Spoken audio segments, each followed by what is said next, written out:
wanted to make a very quick comment about a number of things that have been in the public domain over the last several days.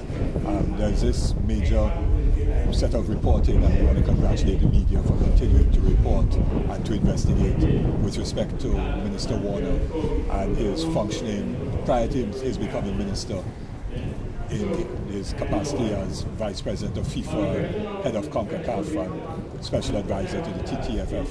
Now, he made a comment about, not being involved in corruption. Let me just make the point very clearly that it is wrong and unethical for funds belonging to an association, which are public funds in many cases donated by companies and by the government and so on, to then be transferred to private companies to do whether it is expenditure for the World Cup campaign or not is quite irrelevant, but to transfer money out of the TTFF into private companies, of which Mr. Warner was clearly a principal, was wrong in the extreme. And it just demonstrates, in fact, he doesn't even understand how wrong it is. It just demonstrates how bad our governance is in Trinidad and Tobago.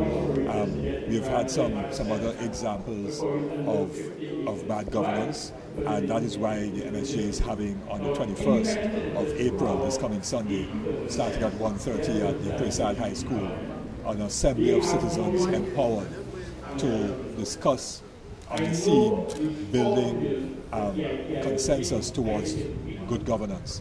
Because the 21st, of course, is the anniversary of the signing of the Faizabad Declaration, when the partnership committed to good governance, including integrity and many other things in public life, which values and principles and ideals have been trampled upon by persons like Mr. Warner and others in the government over the last few years. The recent report as well by the US State Department with respect to human rights and so on have cited a number of issues, including the threats to journalists, which, as you know, the MSJ had highlighted from day one, and also the breaking down of the Highway Road camp by Defence Force officers under the command, so to speak, of Mr. Warner. All of these issues demonstrate the crisis of governance in Trinidad and Tobago, and this is even more reason why we need to come together as citizens on Sunday the 21st to discuss a way forward with respect to good governance.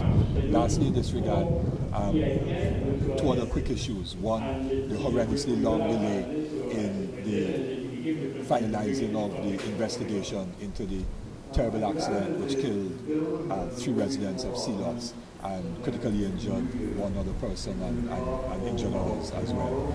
It's unacceptable to have 52 days pass without this investigation being completed. And just demonstrates the kind of bad governance in terms of the lack of respect and regard for citizens of Trinidad and Tobago when something like this happens. And it results in the eroding of public trust and confidence in the institutions of state.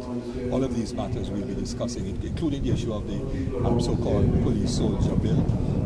When I see the government is on an offensive meeting with independent senators and so on, we'll be speaking to that issue as well on Sunday afternoon at Breahfast at our Assembly of Citizens.